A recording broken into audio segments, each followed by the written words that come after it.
Praise the Lord. आप सभी लोगों को आज शुक्रवार के दिन में आराध्य यूट्यूब चैनल में आपको स्वागत है। आइए आज प्रभु को वचन ध्यान करेंगे। तो सृजनात्मक वचन में पिता पुत्र पवित्र आत्मा तीनों का मेल होते हैं, वो किस प्रकार से वो अपन ध्यान किए हैं। तो आज अपना ध्यान अंश ये है कि परमेश्वर ने सृष्टि तो कर रहे हैं, तो सृष्टि में जो वस्तु या एक पदार्थ का, ना तो एक प्राणी का, न तो व्यक्तियों का स्वभाव कैसे रहेगा। एक एक व्यक्ति एक एक प्राणी अलग अलग से रहेगा, नहीं तो सब जनों एक ही जैसा रहेगा। उसके बारे में आज अपन ध्यान करेंगे। तो इस संसार में अपन देखें तो आज इस संसार में करोड़ों लोगों है यानी लगभग इस धरती में 750 करोड़ प्रतिशत 750 करोड़ जनता लोग निवसित है, डेरा कर रहे हैं। तो देखिए, तो एक एक मनुष्य का मुंह एक एक जैसा है। परमेश्वर ने उस प्रकार तैयार कर रहे हैं जो माता के गर्भ में कैसे एक मनुष्य जो 750 करोड़ों में 750 करोड़ लोग एक जैसा मुंह नहीं रहते। एक एक का मुंह अलग अलग, उसका नाक, इसका मुंह, इसका आंख, कान अलग अलग से रहते। या कहाँ तो एक मनुष्य और एक मनुष्य के जैसा दिखते हैं। तो इसका अर्थ क्या है? क्या परमेश्वर को सारे लोगों को एक जैसा बनाना नहीं आएगा क्या? बिल्कुल आएगा। परमेश्वर को सब कुछ संभव है, साध्य है। लेकिन इसीलिए ना बनाया है कि परमेश्वर ने अलग अलग रूप में एक एक मनुष्य का स्वरूप, एक एक मनुष्य का रूप अलग अलग आकार या रूप में परमेश्वर बना सकते हैं। वहां परमेश्वर का ज्ञान समझने के लिए, वहां पर परमेश्वर का बुद्धि अपन समझने के लिए उस प्रकार तैयार की है। और एक जैसा भी नहीं बना सकते, बिल्कुल बना सकते। इसीलिए अपन एक शहर नहीं तो एक देश में एक जगह से और एक जगह पर देखे तो एक आदमी को, अरे आपके जैसा हमारे गांव में एक आदमी है, बराबर आपके जैसा है, डिटो बराबर तुम भी वैसा ही है, इस प्रकार बोलते हैं। इसका मतलब क्या है? एक जैसा भी परमेश्वर मनुष्य को तैयार कर सकते, अलग अलग से भी तैयार कर सकते। तो परमेश्वर को असंभव कुछ भी नहीं है, सब कुछ परमेश्वर को साध्य है। तो वो गवाही अपने को दे रहे हैं वहां पर। तो उसी प्रकार अपने संसार में ऐसा है ना, अभी ब्रह्मांड में या विश्व में बहुत सारे करोड़ों करोड़ों संसार की, करोड़ों संसारों की सृष्टि परमेश्वर ने की। अपने धरती में देखिए, अपने धरती में जानवर या पशु पक्षी प्राणी और अपने ग्रह, इस धरती का ग्रह में मनुष्य लोग अलग अलग से है। उसी प्रकार संसार में अपन देखे सौर परिवार में 14 सौर परिवार, 14 कि क्या 9 ग्रहों का 14 9 ग्रहों का परिवार को सौर परिवार कहते हैं। तो 14 मिलके सौर परिवार में 14 ग्रहों में ही क्या होगा? मनुष्य जो व्यक्ति निवसित रहेगा। तो उस प्रकार इस संसार में, सारे विश्व में, परमेश्वर की सृष्टि में करोड़ों संसार है। लेकिन एक संसार में जैसा आज अपने धरती में जैसा कुत्ता अलग है, गधा अलग है, हाथी अलग है, चीता शेर अलग है, सिंह अलग है, उस प्रकार दूसरे ग्रह में भी जानवर अलग अलग से रहेगा, अपने जैसा बिल्कुल नहीं रहेगा। प्रत्येक रूप से आपने इस धरती में ये मनुष्य का ऊंचाई 6 फीट रहते हैं, 6 से 6.5 फीट तक रहते हैं। सफेद या काला कलर में रहते हैं, हाई यानी मोटा या पतला जैसा रहते हैं मनुष्य। लेकिन दूसरे ग्रह में वैसा नहीं रहेगा। वहां पर उसका मनुष्य, वहां पर जो मनुष्यों का ऊंचाई 7 फीट नहीं रहेगा, या 3 फीट भी रहेगा, न तो 4 फीट। और वहां पर पूरे लोग एक जैसा लंबा मोटा है, अपना सिर जैसा है, अपना सिर मोटा नहीं रहेगा। लेकिन दूसरे ग्रह के लोगों के सिर एकदम मोटा, जो तरबूज कैसा रहेगा उस प्रकार मोटा सिर रहेगा। तो एक एक ग्रह के एक एक ग्रह के मनुष्य लोग या जानवर या प्राणियों एक एक तरह से परमेश्वर ने सृष्टि की है। करोड़ों संसार है ना, तो एक एक संसार में एक एक प्रकार के तरह के विधि अलग अलग रूप से मनुष्यों को और जानवर पशु पक्षियों को परमेश्वर ने सृष्टि की है। और यहाँ पर अपने धरती में अपने को सोने हैं, चांदी है, अपने को और लोह है, जो आयरन है अपने को, उसी प्रकार दूसरे ग्रह में भी, दूसरे ग्रह में वहां पर पृथ्वी के अंदर भी सोने रहेगा और चांदी रहेगा, लेकिन अपने जैसा नहीं और इससे बड़ी तेज से रहेगा। और अपने जो धरती में अपन जो है मनुष्य लोगों को अपनी बुद्धि से 100%, कम से कम 100% अधिक ज्ञान राशियों हैं दूसरे संसार के लोग, और उनका रूप छाया, उनका आकार अलग है, उनका ज्ञान बुद्धि अलग है, उनके ग्रह में रहने वाले जानवर पशु पक्षियों का स्वरूप अलग है। देखिए परमेश्वर ने कितना अच्छे तरह से डिजाइन करे, तैयार करे। और यहाँ पर अपना जो मौसम अलग है, बारिश का मौसम, ठंडी का मौसम, गर्मी मौसम, दूसरे ग्रह में भी अलग अलग मौसम को परमेश्वर ने बनाया। देखिए परमेश्वर की कितनी आश्चर्य की है, चमत्कार की सृष्टि है या नहीं। तो इस प्रकार एक एक संसार में एक एक तरह की सृष्टि रहना है, इस सब परमेश्वर ने उनके मन में पहले सृजना करे है, रचना करने के बाद पिता पुत्र पवित्र आत्मा तीनों को शक्ति से उस रचना का सृजनात्मक वचन पर बिठाकर बाहर भेजे, तब ये ब्रह्मांड में ये विश्व पूरा बन चुके हैं, सारे विश्व बन चुके हैं। देखिए इसलिए भजन संहिता में यही बात को दाऊद ने कह रहे हैं कि देखिए भजन संहिता 104:24 वचन, 104:24 वचन, हे यहोवा तेरे काम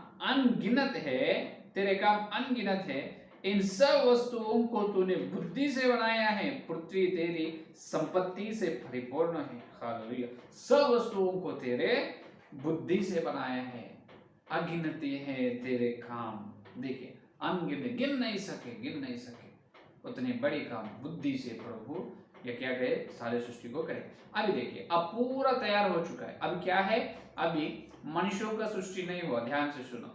अभी परमेश्वर ने ये करे है कि सौर परिवार को और आकाश गंगा, सोलर सिस्टम को और नेबुला, गैलेक्सी, मिल्की वे, सबको तैयार करे। अभी व्यक्तियों को तैयार नहीं किए, सृष्टि में सबको क्या करे, अभी जो सौर परिवार को और किसी का जो जानवर पशु पक्षी प्राणी का निर्माण अभी नहीं करे। अपन एक एक संसार में एक एक जैसा प्राणी और व्यक्तियों का सृष्टि किया है अभी बता रहे, लेकिन अभी आरंभ से देख रहे ना, तो अभी सबको प्लेटफॉर्म तैयार हुआ, सब एक एक संसार को कैसे रहना है, पृथ्वी या धरती कैसे रहना है उसमें, और उसका मौसम कैसे रहना है, वो सब तैयार किए हैं। सौर परिवार में एक एक नौ ग्रह में एक ही ग्रह में निवास होना है लोग, तो उस प्रकार सब बनाए। अभी मनुष्य को बनाना है, अभी पूरा प्लेटफॉर्म तैयार हुआ, पहले किसको बनाए वो देखेंगे। अभी दूसरा विषय क्या है, पहले सारे ब्रह्मांड में, इस विश्व में प्रथम पहला मनुष्य को परमेश्वर ने बनाया। कौन है, तो उस मनुष्य के नाम तो पवित्र बाइबल में लिखा है नहीं।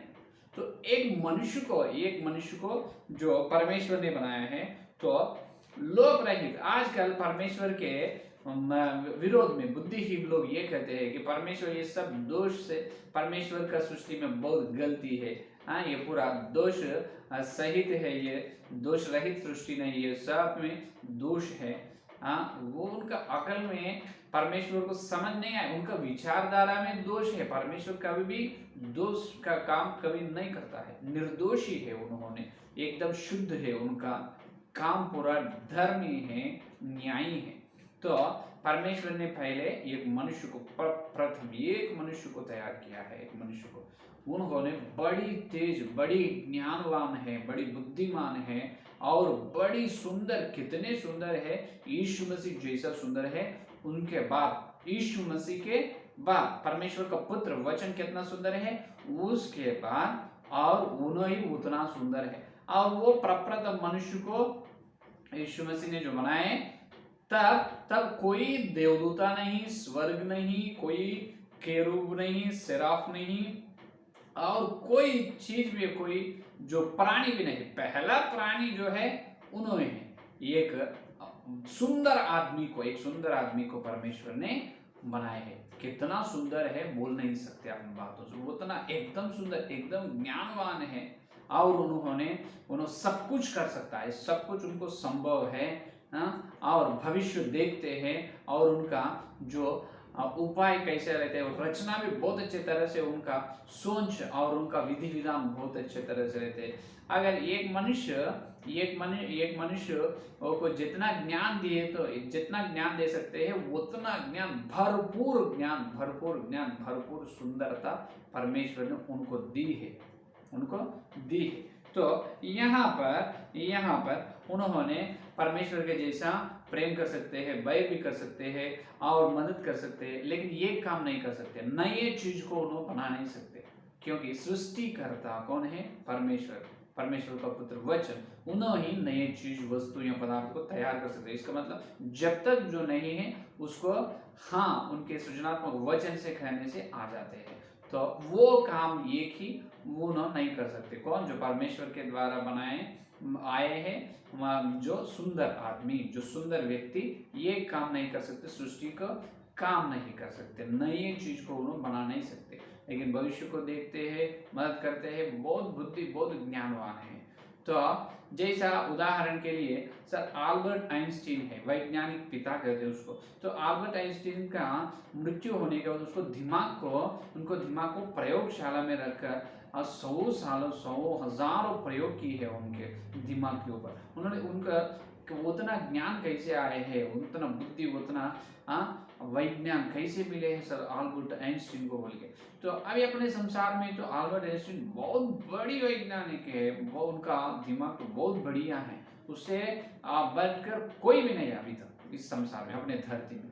तो इस अल्बर्ट आइंस्टीन का दिमाग जैसा है, उनका ज्ञान उस प्रकार 100 या 1000 लोगों का दिमाग ज्ञान मिलाए, तो 1000 लोगों का ज्ञान मिलाए तो कितना रहते? उतना बड़ी ज्ञानवान को परमेश्वर ने पहला मनुष्य को बनाया, उन्होंने पहला मनुष्य, पहला व्यक्ति। तो और उनके देखे तो अपने उनके बारे में यहेजकेल का ग्रंथ 28 अध्याय 12 वचन में अपने को बता रहे हैं। देखिए यहेजकेल का ग्रंथ, देखिए यहेजकेल 28 और 12 वचन, 28 और 12 वचन देखिए यहाँ पर, हे मनुष्य के संतान, सारे के राजा के विषय में विलाप का गीत बनाकर उसके कर, परमेश्वर यहोवा यह कहता है, तू तो उत्तम से भी उत्तम है, तू बुद्धि से भरपूर और सर्वांग सुंदर है। देखो, तुम उत्तम से उत्तम है, तो बुद्धि से भरपूर और सर्वांग सुंदर है। ये देखिए, भरपूर, उत्तम से उत्तम और भरपूर ज्ञान, बुद्धि और सर्वांग सुंदर है। इन्होंने देखिए इतना सुंदर से बनाए हैं परमेश्वर ने। तो इनको क्यों बनाए हैं, ये है असली विषय। इनको क्यों बनाए हैं परमेश्वर ने? तो इसीलिए बनाया है कि युगान युग से परमेश्वर है, परमेश्वर में पुत्र है, परमेश्वर ने पुत्र को जन्म दिए है, लेकिन युगान युग से परमेश्वर ही उन प्रेम कर ले रहे। अभी परमेश्वर ने उनका प्रेम व्यक्त करने के लिए, उनका प्रेम को दिखाने के लिए, उनका प्रेम को बताने के लिए, अभी सृष्टि करने के लिए चाहे। ये है परमेश्वर की इच्छा। परमेश्वर ने व्यक्तियों का निर्माण, सृष्टि का निर्माण क्यों किया है? तो परमेश्वर ने प्रेम करने के लिए, उनके बारे में उनका प्रेम, तो युगान युग से सिर्फ उनका पुत्र को ही प्रेम बता रहे हैं। तो अभी उनका प्रेम दूसरे व्यक्ति को बताने के लिए सृष्टि की है। तो अभी अगर व्यक्ति को नहीं बताने से, दूसरों को सृष्टि या नहीं करने से, यहाँ पर क्या होता है? सिर्फ परमेश्वरी युगानुयुग उनको प्रेम कर लेना, परमेश्वर युगानुयुग उनको ही प्रेम कर लेते हैं, दूसरों को किसी को प्रेम नहीं कर सकते। तो उनका प्रेम दिखाने के लिए, उनका व्यक्तित्व को बताने के लिए सृष्टि की है। तो वो बड़ी सर्वांग सुंदर है, उत्तम से उत्तम है, भरपूर बुद्धि और ज्ञान से है। तो अभी देखिए, अभी सृष्टि में सिर्फ 3 व्यक्ति है। अभी देखिए, सब पूरा प्लेटफॉर्म पूरा तैयार हुआ सारी सृष्टि के लिए, धरती और आकाश, संसार, करोड़ संसारों में सब सृष्टि पदार्थों से परमेश्वर सृष्टि की, लेकिन कोई भी प्राणी को सृष्टि न किए, प्राणी को, जीव राशि को। अभी पहला मनुष्य, पहला प्राणी को किसको बनाए? एक सर्वांग सुंदर को बनाए। तो ये यहेजकेल का ग्रंथ 28 और 12 वचन में अपन देख रहे हैं। इसका नाम तो है लूसीफर बोल रहे अपन, है नहीं? तो उसको बनाए इन्हों।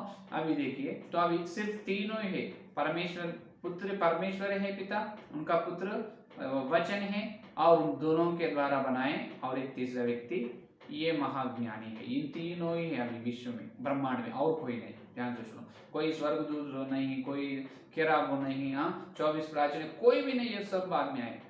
अब देखिए, परमेश्वर और परमेश्वर का पुत्र वचन दोनों ने बनाए।